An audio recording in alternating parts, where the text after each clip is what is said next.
Assalamualaikum warahmatullahi wabarakatuh. Kami dari kelompok 9 akan mempresentasikan hasil kerja kelompok kami bertemakan membangun dan menggunakan alat bantu presentasi yang beranggotakan Anjari Hasfi dengan NIM B01219008 dan saya sendiri Muhammad Eka Muzaki B01219030. Pada presentasi kali ini, kita akan membahas yang pertama, jenis alat bantu presentasi.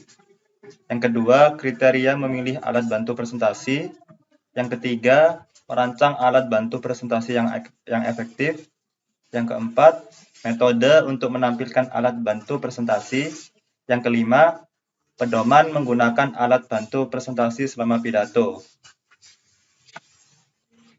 Yang pertama, jenis alat bantu presentasi yang akan dijelaskan oleh teman saya, Anjari Hasfi.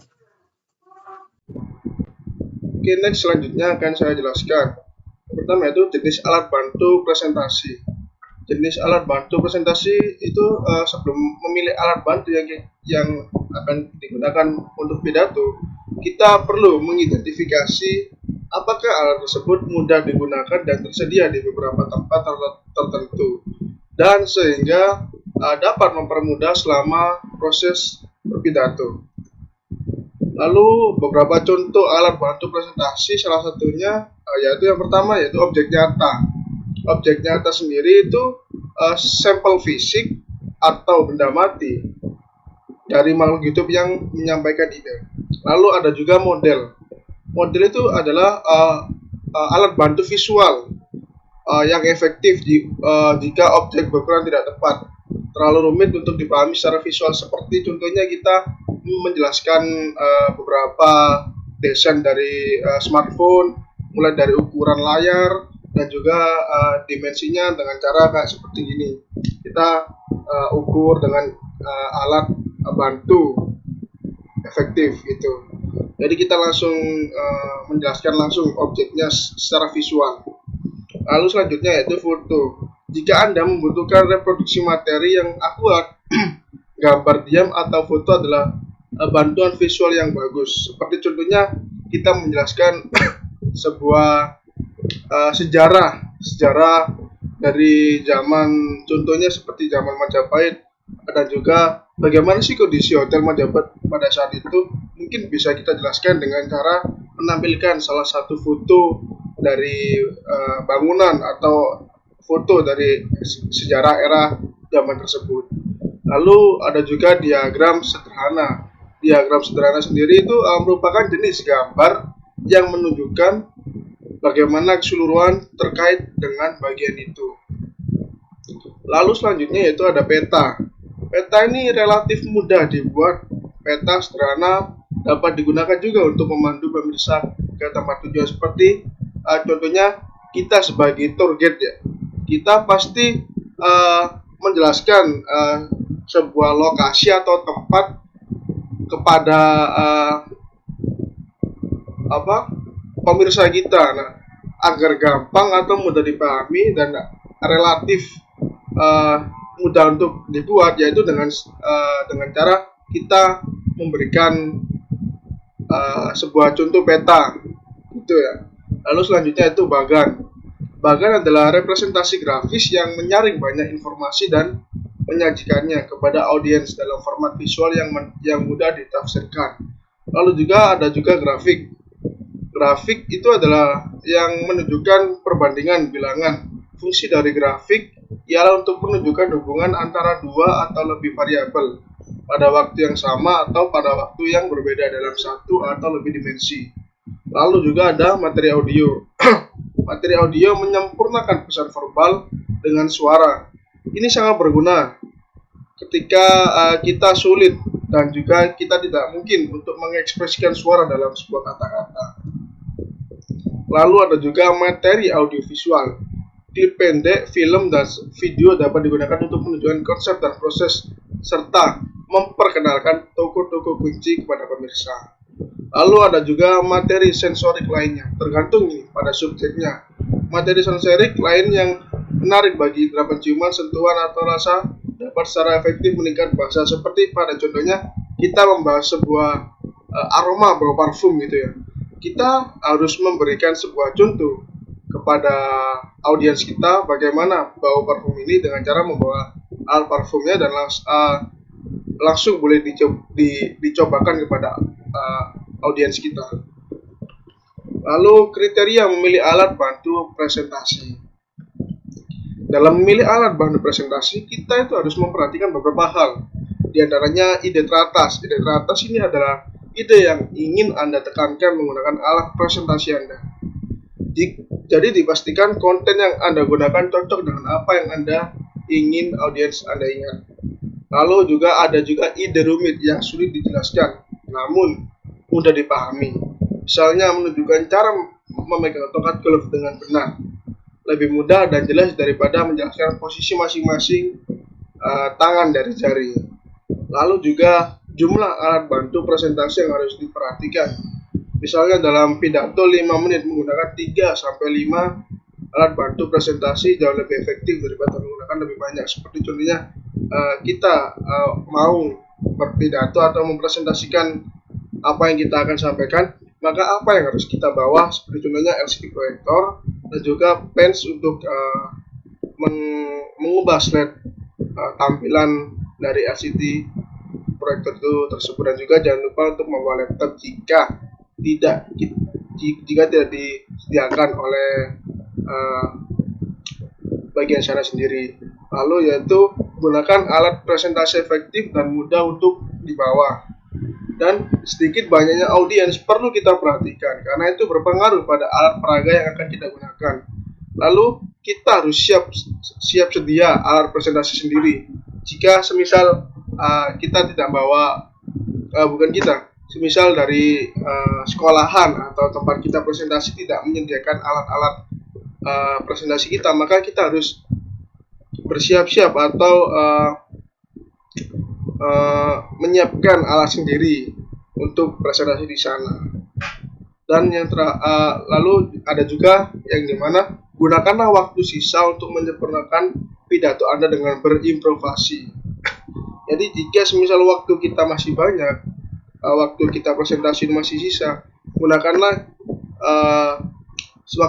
sisa waktu itu untuk berimprovisasi dan mulai dari menambahi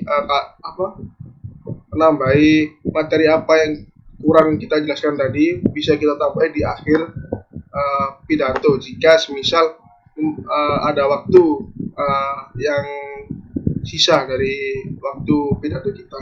Lalu yang terakhir yaitu gunakanlah alat bantu yang sederhana dengan memanfaatkan peralatan yang ada. Oke, yang selanjutnya merancang alat bantu presentasi yang efektif.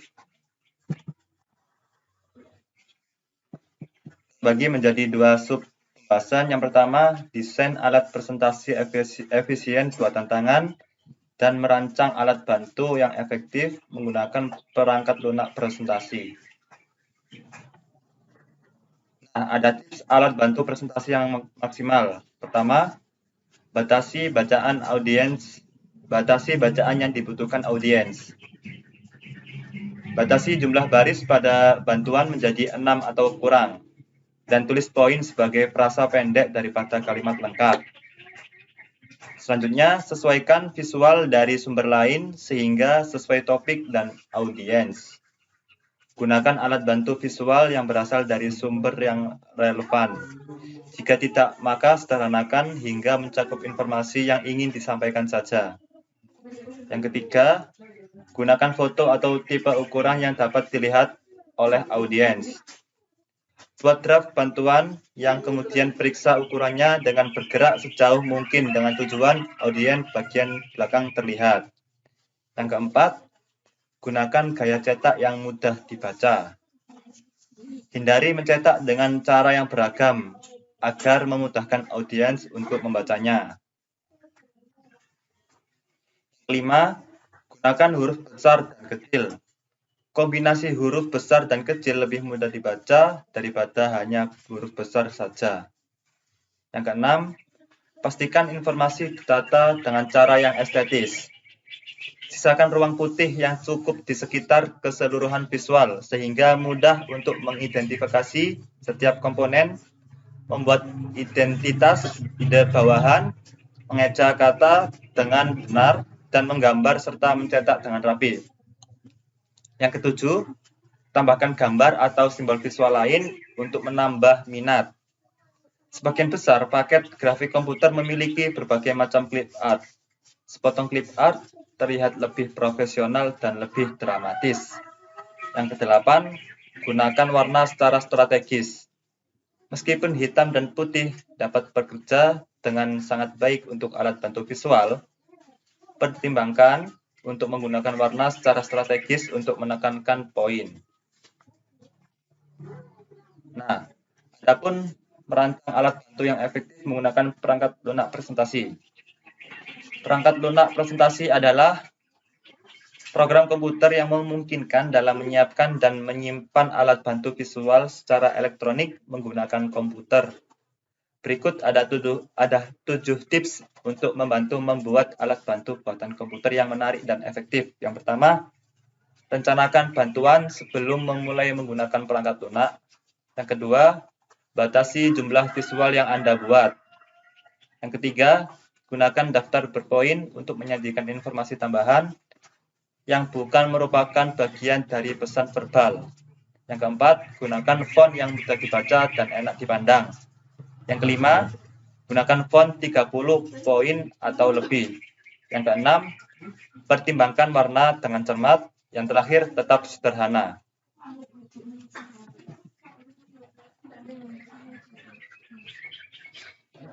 Yang selanjutnya, metode untuk menampilkan alat bantu presentasi. Adapun contohnya ini yang pertama ada papan poster. Cara termudah untuk menampilkan gambar adalah dengan mempersiapkan atau menempelkan pada karton kaku atau inti busa. Yang kedua, papan tulis. Papan tulis cocok untuk item informasi yang sangat singkat yang dapat ditulis dalam beberapa detik.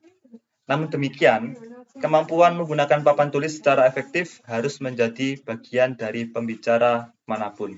Yang ketiga, ada flip chart. Flip chart disiapkan sebelum pidato menggunakan spidol berwarna untuk merekam informasi. Yang keempat, selebaran. Gunakan selebaran dengan cermat. Jika ingin merujuk informasi pada selebaran, buatlah alat bantu visual lain yang dapat Anda ungkapkan hanya saat mendiskusikannya saja untuk digunakan selama berpidato. Kelima, ada kamera dokumen. Kamera dokumen memungkinkan Anda memproyeksikan gambar tanpa mentransfernya secara lancar dan profesional. Yang keenam, ada pemutar CD atau DVD dan proyektor LCD.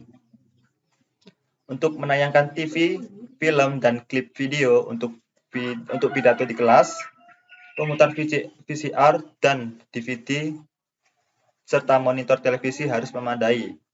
Namun, untuk audiens yang lebih besar, Anda memerlukan beberapa monitor atau idealnya proyektor multimedia LCD. Yang ketujuh, ada pertunjukan slide terkomputerisasi. Saat mempresentasikan tayangan slide selama pidato, pastikan bahwa audiens memusatkan perhatian mereka kepada kita. Yang terakhir, teman menggunakan alat bantu presentasi selama pidato. Banyak seorang pembicara yang berpikir bahwa setelah menyiapkan alat bantu presentasi yang baik, mereka tidak akan kesulitan menggunakannya.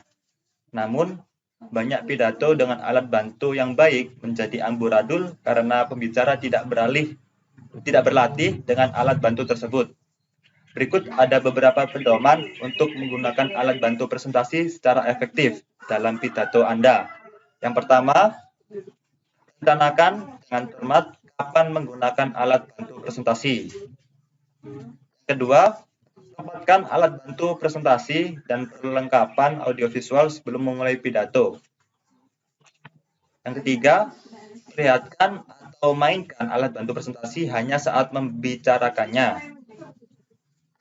Yang keempat, bicara tentang alat bantu visual sambil menunjukkannya.